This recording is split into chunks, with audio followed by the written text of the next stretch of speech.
سورۃ الفلق اور سورۃ الناس دونوں صورتیں معوذتین کہلاتی ہیں۔ معوذتین کا مطلب وہ صورتیں جنہیں پڑھ کر اللہ تعالیٰ کی پناہ لی جاتی ہے، اللہ تعالیٰ کی حفاظت حاصل کی جاتی ہے۔ انسان اس دنیا میں طرح طرح کے خطرات سے گھرا ہوا ہے، پریشانیوں سے گھرا ہوا ہے، کچھ باہر کی ہیں، کچھ اپنے اندر کی ہیں۔ کہیں ہمیں وسوسے آتے ہیں، کہیں شیطان ہمارے پیچھے ہے، کہیں نفس کا شر ہے، اور کہیں باہر کی دنیا کے شر ہیں۔ ان سب سے بچنے کے لیے وہ شر جو ہمیں معلوم ہے اور وہ جو ہمیں معلوم بھی نہیں، کوئی اور ہمیں کافی نہیں ہو سکتا سوائے اللہ رب العزت کے۔ اس لیے ہمیں اسی کی پناہ لینی چاہیے، کیونکہ ان جیسی صورتیں پچھلی کسی کتاب میں نازل نہیں ہوئی۔ ابن عابس جوہنی کہتے ہیں، ایک مرتبہ رسول اللہ صلی اللہ علیہ وسلم نے مجھ سے فرمایا، اے ابن عابس، کیا میں تمہیں سب سے افضل کلمات کے بارے میں نہ بتاؤں جن سے تعوذ کرنے والے تعوذ کرتے ہیں، یعنی پناہ لیتے ہیں؟ میں نے عرض کیا، یا رسول اللہ صلی اللہ علیہ وسلم، کیوں نہیں؟ تو آپ نے فرمایا، یہ دو صورتیں، قل اعوذ برب الفلق، قل اعوذ برب الناس، بہترین کلمات ہیں حفاظت حاصل کرنے کے لیے، پناہ لینے کے لیے۔ اسی طرح ہر چیز کے لیے کافی ہو جانے والے کلمات ہیں یہ دو صورتیں۔ معاذ بن عبداللہ بن خبیب اپنے والد سے روایت کرتے ہیں، وہ کہتے ہیں کہ ہم ایک بارش والی سخت اندھیری رات میں گھر سے نکلے، ہم رسول اللہ صلی اللہ علیہ وسلم کو ڈھونڈ رہے تھے تاکہ وہ ہمیں نماز پڑھائیں۔ چنانچہ ہم نے ان کو پا لیا، ڈھونڈ لیا۔ تو آپ نے پوچھا، کیا تم لوگوں نے نماز پڑھ لی؟ تو میں کچھ نہ بولا۔ معاذ بن عبداللہ کہتے ہیں، میں کچھ نہ بولا۔ آپ نے فرمایا، کہو، تو بھی میں کچھ نہ بولا۔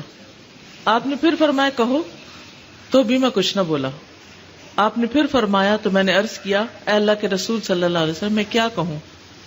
آپ نے فرمایا، قل هو اللہ احد، قل اعوذ برب الفلق، قل اعوذ برب الناس، صبح و شام 3 بار کہہ لو، یہ تمہیں ہر چیز سے کافی ہو جائیں گی۔ یعنی بہت سے لمبے چوڑے وظیفے پڑھنے سے بھی تمہیں نجات دے دیں گی، یہی کافی ہو جائیں گی۔ ہر شر، کیونکہ اس میں آتا ہے من شر ما خلق، ہر شر سے بچنے کے لیے یہ کافی ہے۔ کسی بھی قسم کا آپ کے دل میں کسی کے بارے میں بھی کوئی خوف ہے کہ وہ آپ کو نقصان دے گا، تو اس سے یہ آپ کو کافی ہو جائیں گے، بچا لیں گے۔ رسول اللہ صلی اللہ علیہ وسلم جنوں اور انسانوں کی نظر بد سے پناہ مانگا کرتے تھے کہ اللہ تعالیٰ محفوظ رکھے، اور اس کے لیے وہ کچھ کلمات پڑھا کرتے تھے۔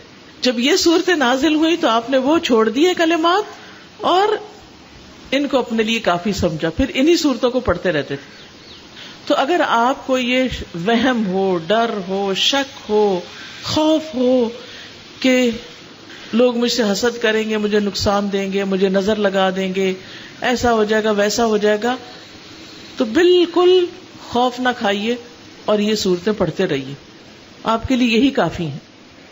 اسی طرح بعض فزیکل النیسز میں بھی یہ کام آتی ہے۔ نبی صلی اللہ علیہ وسلم کو ایک مرتبہ بچھو نے ڈس لیا، تو آپ نے نمک میں پانی ڈال کر، یعنی پانی اور نمک ملا کر بچھو والی جگہ پر لگانا شروع کیا، علاج بھی کر رہے تھے اور ساتھ ساتھ یہ صورتیں بھی پڑھ رہے تھے، اور آپ بالکل ٹھیک ہو گئے۔ ساری درد بھی جاتی رہی اور زہر بھی جاتا رہا، آپ بالکل ویسے ہی ہو گئے جیسے پہلے تھے۔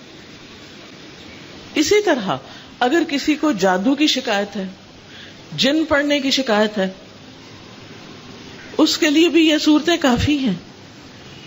ان کو کثرت کے ساتھ پڑھے اور ان کے پڑھنے میں ناغہ نہ کرے، کیونکہ جب آپ چھوڑ دیتے ہیں نا تو آپ دوسرے کے لیے دروازہ کھول دیتے ہیں، کیونکہ یہ صورتیں کیا ہے؟ پروٹیکشن ہے۔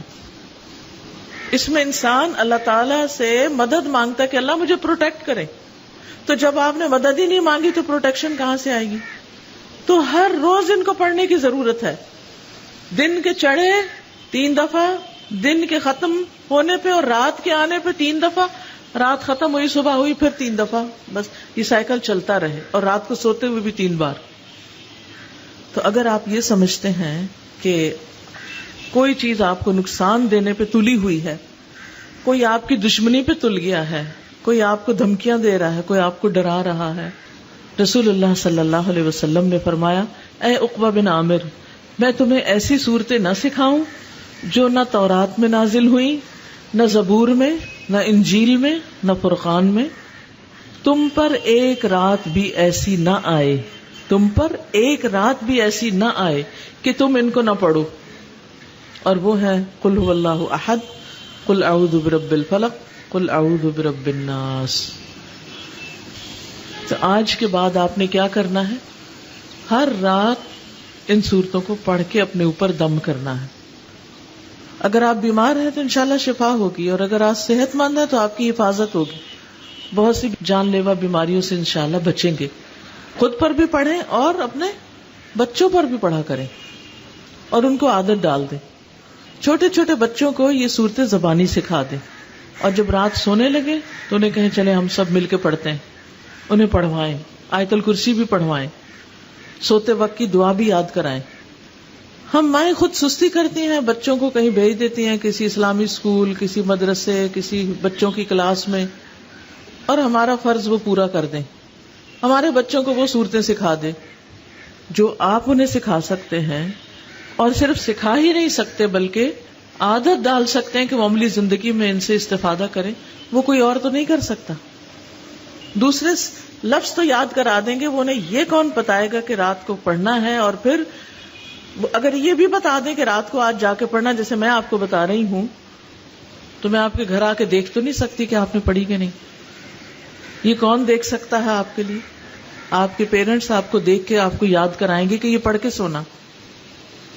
تو جو تربیت ماں کرتی ہے، جو تربیت گھر سے ہوتی ہے، اس کا کوئی مثل نہیں، وہ باہر سے کوئی بھی شخص نہیں کر سکتا آپ کی۔